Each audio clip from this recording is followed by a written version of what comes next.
Hi everyone. I seem to have unmuted myself. So it's a real pleasure to be sharing the stage with Aileen, and also quite an act to follow. So thanks very much to Greg and Write Out Loud for having me. I've got a poem in your COVID anthology, which I was delighted about. I've decided not to read that tonight because I felt that a poem about attending my mother's funeral by Zoom was maybe not the cheeriest little number, and anyway, so I was going to read a few other things. I was going to read a few poems from my new collection, which is called Sweet Anaesthetist. It's out from Cinnamon Press. And I'm going to read a poem about growing up in the 1980s in Nottingham. There's a few poems about that. I think it was Martin that was saying he now lives in Nottingham.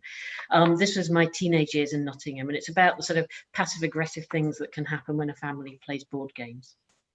Scrabble Deluxe. We played out our Cold War maneuvers, UDM versus NUM, news of the screws versus the observer, the wrongs of the voice of reason, AIDS, all they deserved.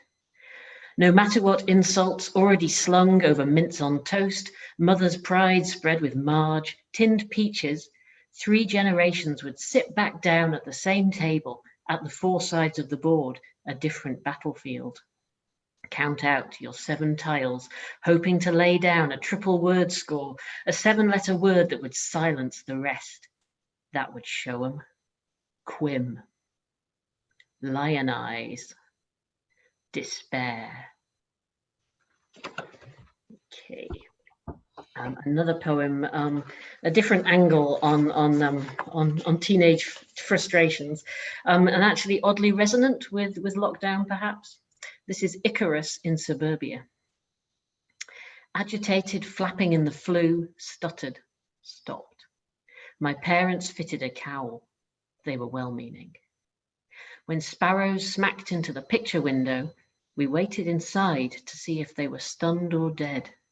Later, we heard the scrape of shovel against slab, fragile corpses lifted to the outside bin.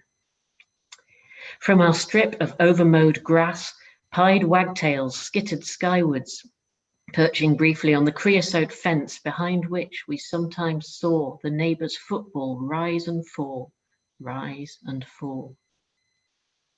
That blackbird hopping through my open window, the flap of it, shit everywhere, its terror, the scream I couldn't contain.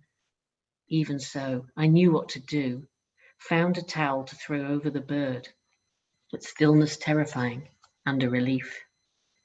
At the window, I flung it free, watched it flare up to the sun, outstretched wingspan, searing my retinas.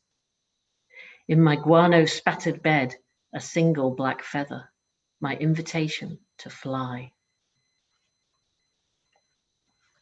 Okay, I've got 2 short poems, if that's okay.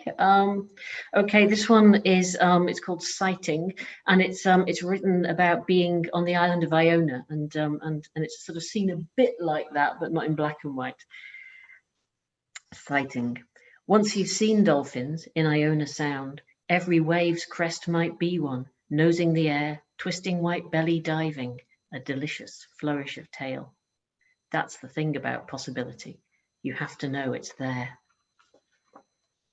So I was going to read one more poem. This is from my first collection, Wristwatch, which includes a series of poems about my cancer treatment a few years ago. And this is a poem about hopefully a hopeful poem about time passing. Wristwatch. 12 months since the first dose, cold scorched up my arm, a vein at my wrist still bulges, slug plump, keeping Kairos time. Shriven by cytotoxins, spring healed, today I could vault the trees. My dog pelts towards me, effortless greyhound ecstasy, looping, loosening, and catching his joy, I sprint, because I can. Thanks very much. Thank you very much, Jay, and good luck with the collection.